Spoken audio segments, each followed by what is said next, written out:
جس نے عقبہ کو چاہا یعنی کہ جنت کو چاہا اس کو جنت ملی، اور جس نے اللہ کو چاہا وہ مالک کل ہو گیا، اس کو ہر چیز مل گئی، اللہ اس سے پھر کسی چیز کے معاملات کو۔ تو یہاں پر جو مقربین ہیں ان کی چاہت فقط اللہ ہے، اللہ کے علاوہ وہ کسی چیز کی چاہت نہیں رکھتے۔ ایسے لوگوں کے متعلق سیدنا سلطان و عارفین حضرت سلطان بہو رحمۃ اللہ علیہ فرماتے ہیں، آپ فرماتے ہیں کہ غوث کتب سب ارے ارے رے، غوث کتب سب ارے ارے رے، عاشق جان اگیرے ہو،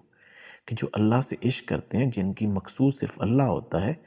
غوث کتب کوئی نہیں۔ فرماتے ہیں غوث کتب سب ارے ارے رے، عاشق جان اگیرے ہو، جس منزل نو عاشق پہنچن اتے غوث نہ پاندے پھیرے ہو۔ عاشق وچ وصال دے رہندے، عاشق وچ وصال دے رہندے، جنہ لا مکانی ڈیرے ہو، میں قربان تنہ تو باہو، جنہ ذاتوں ذات بسیرے ہو۔ کہ یہ جو ہے نا، یہ جو لوگ ہوتے ہیں، یہ جو عاشقین ہوتے ہیں، یہ جو مقربین و عاشقین، یہ ایک ہی کیٹیگری ہے۔ یہ جو لوگ ہوتے ہیں یہ بڑے خاص ہوتے ہیں، یہ جس منزل پر ہوتے ہیں نا، ادھر غوث کتب، یہ جو صاحب مقامات ہوتے ہیں وہ وہاں پہ پہنچ ہی نہیں سکتے، وہاں پہ ان کے معاملات، ان کی سوچ بھی وہاں نہیں جا سکتی۔ یہ ہر وقت اللہ کے وصال کے اندر گم رہتے ہیں، ان کے اندر اللہ کا وہ وصال ہوتا ہے، یہ اللہ کے وصال میں گم ہوتے ہیں، ان کی ذات ختم ہو چکی ہوتی ہے،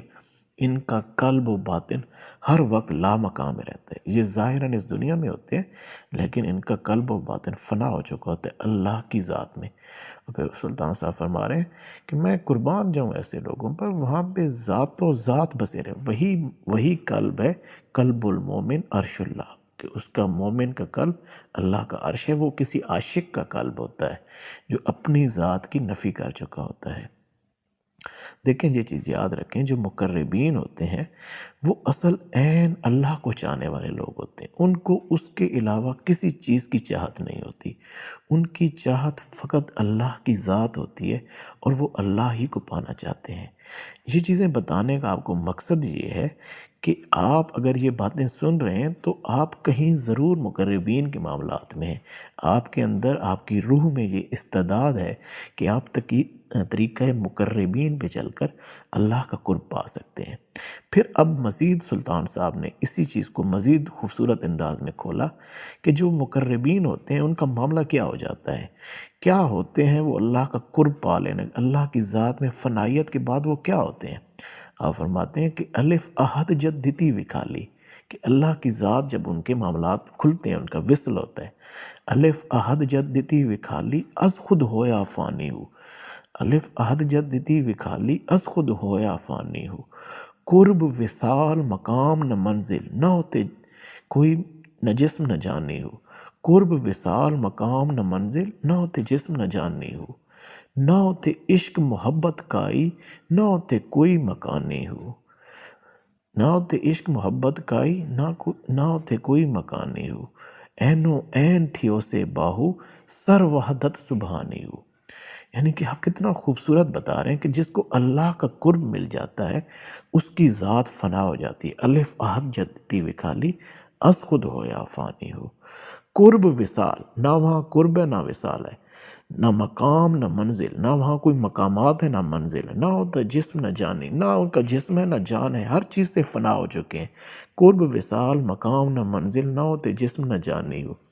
نہ ہوتے عشق محبت کا ہی، وہاں پہ عشق محبت کا معاملہ بن ہی نہیں سکتا، وہاں ذات جو ایک ہو گئی، وہاں پر وہ چیز درمیان میں سے ختم ہو گئی، وہ جو ایک دوسرے دو ہی تھی، وہ دو ہی والا کام ہی ختم ہو گیا، وحدت آ گئی۔ نہ ہوتے عشق محبت کا ہی، نہ ہوتے کوئی مکان ہی، وہ کوئی مکان ہے ہی نہیں، وہ تو ہر چیز وراء الورا، اللہ کو پا لینا وراء الورا، وہ کسی چیز کے معاملات نہیں ہیں۔ نہ ہوتے عشق محبت کا ہی، نہ ہوتے کوئی مکانی ہو، اینو این تھیو سے باہو، سر وحدت سبحانی، کہ اب این ہو گئے ہیں، بالکل ایک جیسا معاملہ ہو گیا، اندر سے وہ اندر کے معاملات ختم ہو چکے ہیں،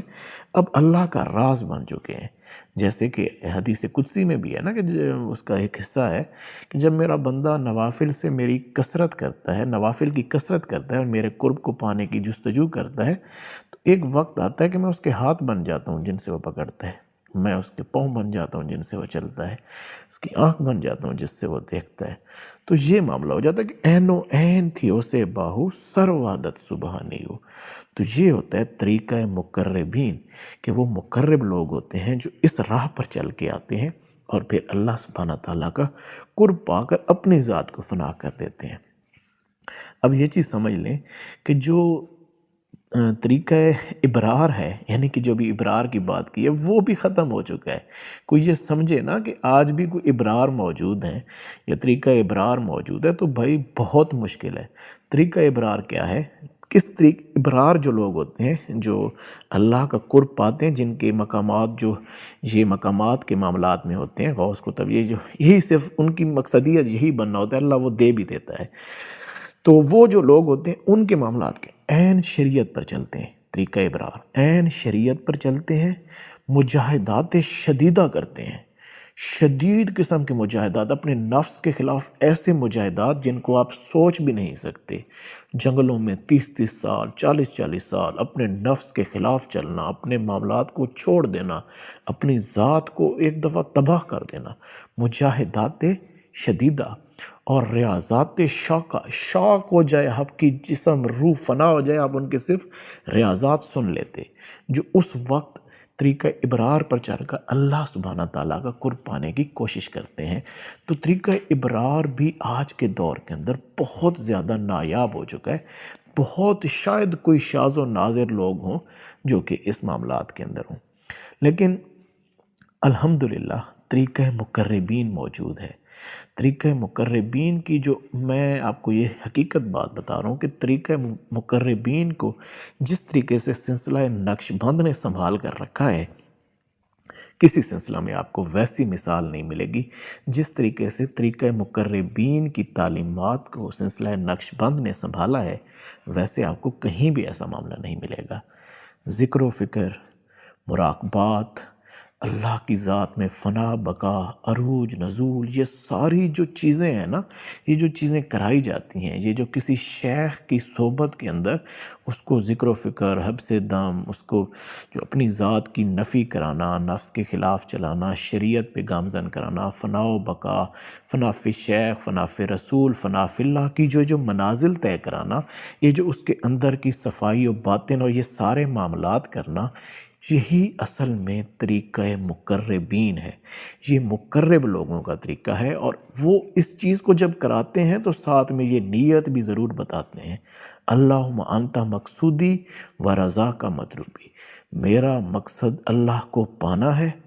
اور اس کی رضا ہی مجھے مطلوب ہے، اس کے علاوہ مجھے کچھ نہیں چاہیے، کوئی بھی چیز میری اس کے علاوہ مقصود نہیں ہے۔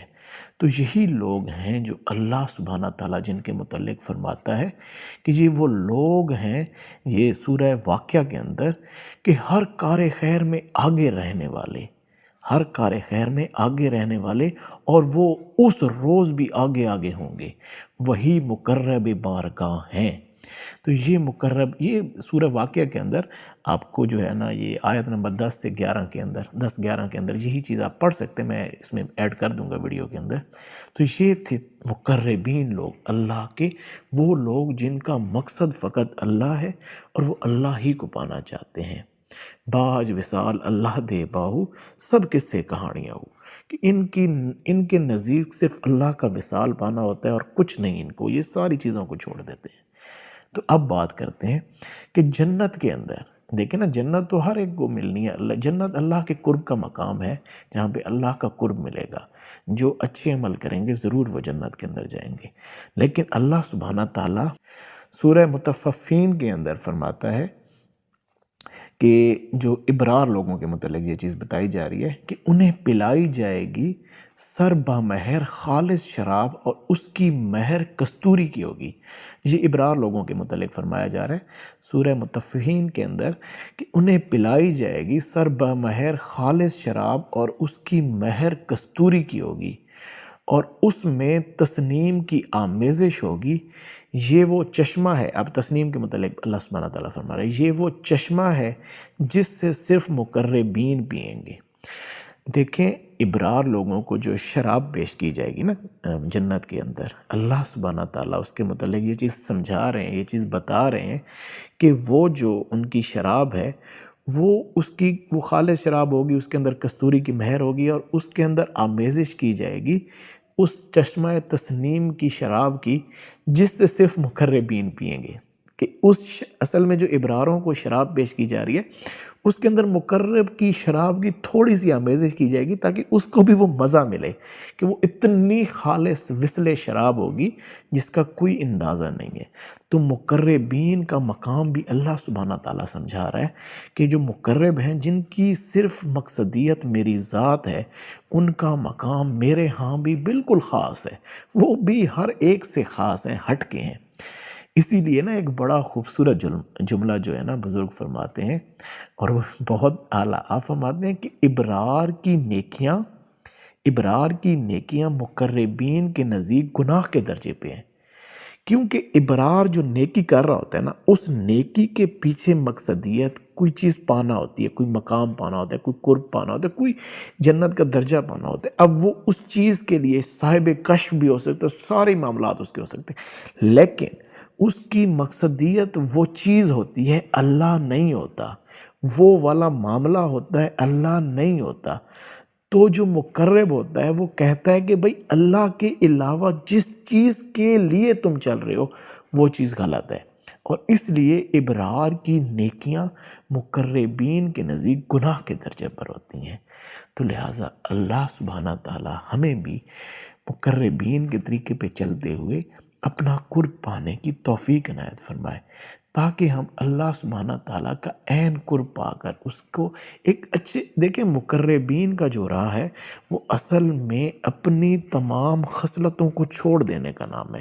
اپنی خصلتیں صفات چھوڑ کر اللہ کی ذات، صفات، افعال کے اندر اپنے آپ کو کامل فنا کر دینے کا نام ہے، اپنا سب کچھ ختم کر دینے کا نام طریقہ مقربین کے اندر چل کر اللہ کا قرب پانا ہے۔ اس کے اگر اپنی ذات موجود ہے، میں موجود ہے، میں فلاں، میرا فلاں مقام، میرا فلاں مرتبہ، یہ چیزیں اگر موجود ہیں تو پھر یقین جانے کہ وہ طریقہ مقربین نہیں ہو سکتا، وہ طریقہ ابرار ہوگا۔ اور آج کے دور کے اندر نہ وہ مجاہدات ہیں، نہ وہ ریاضات ہیں جو ابرار کی ہوتی ہیں الحمدللہ، لیکن طریقہ مقربین موجود ہے الحمدللہ۔ جو بھی لوگ آج ہمارے ساتھ اس ذکر و فکر اور ان معاملات کو طے کرنے کی کوشش کر رہے ہیں، یہ عین بزرگوں کے اس بتائے ہوئے طریقہ مقربین کے معاملات ہیں، اور اگر جو اس کو اچھے طریقے سے کرے گا، شاید اس دنیا کے اندر اس کو ابھی اس چیزوں کی سمجھ نہ ہو، لیکن بروز محشر جب وہ اللہ کے ہاں کھڑا ہوگا، کیونکہ اس نے اپنا مقصد اللہ بنایا، اللہ کی ذات کا قرب بنایا، اس کے علاوہ اس نے بزرگوں کی صحبت، توجہ سے سب چیز چھوڑ دی، تو پھر ہی وہ اللہ کے قرب تک جب پہنچا تو اللہ کے ہاں جب وہ اپنا مرتبہ دیکھے گا تو اس کو سمجھ لگے گی۔ اسی چیز کو تو علامہ اقبال رحمۃ اللہ علیہ نے فرمایا کہ ایسا شخص تلاش کر، تو نے پوچھی ہے امامت کی حقیقت مجھ سے، حق تجھے میری طرح صاحب اسرار کرے، تجھ پہ بھی وہی راز کھلیں جو مجھ پہ ہے، وہی تیرے زمانے کا امام برحق جو تجھے حاضر و موجود سے بیزار کرے، تجھے ہر چیز سے بیزار کر کے تیرا مقصد اللہ بنا دے، موت کے آئینے میں دکھا کے تجھے رخے دوست زندہ رہنا تیرے لیے اور بھی دشوار کرے، کہ تجھے بتائے کہ یہ جب اپنے آپ کو مار دے گا نا، مرنے سے پہلے مر جائے گا، موت کے آئینے میں تجھے دکھا کے رخے دوست زندہ رہنا تیرے لیے اور دشوار کرے، کہ تیری زندگی نہیں، تجھے کہے گا تو مر، اپنی میں کو مار دے، اپنے معاملات کو چھوڑ دے، تو پھر زندہ نہیں رہ پائے گا اس کی صحبت میں، تجھے اپنی ذات کو پیش کرنا پڑے گا، تو قتل ہوگا اللہ کے ان معاملات کے اندر، اپنی ذات کا قتل کرے گا، اپنے نفس، اپنے خواہشات اور لذات کو قتل کر دے گا، اور وہاں پر صفات الہیہ کو اپنائے گا، تو ہی تو اللہ کا بھی مقرب بنے گا، اللہ کا دوست بنے گا، اور ایک خوبصورت انسان کی صورت میں اس معاشرے میں ابھرے گا۔ اللہ سبحانہ تعالیٰ مجھے اور آپ کو ان باتوں پر عمل کرنے کی توفیق عنایت فرمائے، اور طریقہ مقربین پر چل کے اللہ سبحانہ تعالیٰ کا وہ قرب پانے کی توفیق دے، جس کو پانے کے لیے تمام بزرگ بھی جو کوشش کرتے ہیں اور اس سے خوش بھی ہوتے ہیں اگر کوئی اس طریق پر چلے۔ آمین برحمتک یا ارحم الراحمین۔ جو بھی اچھی باتیں ہوئیں اللہ سبحانہ تعالیٰ وہ آپ کی طرف سے تھیں، اگر کوئی ایسی بات ہوئی جو معاملہ ایسا نہیں تھا مالک، وہ ہمارے نفس کے معاملات ہو سکتے ہیں، اس تاریکی کو بھی نور میں بدل دے۔ جزاک اللہ۔ السلام علیکم۔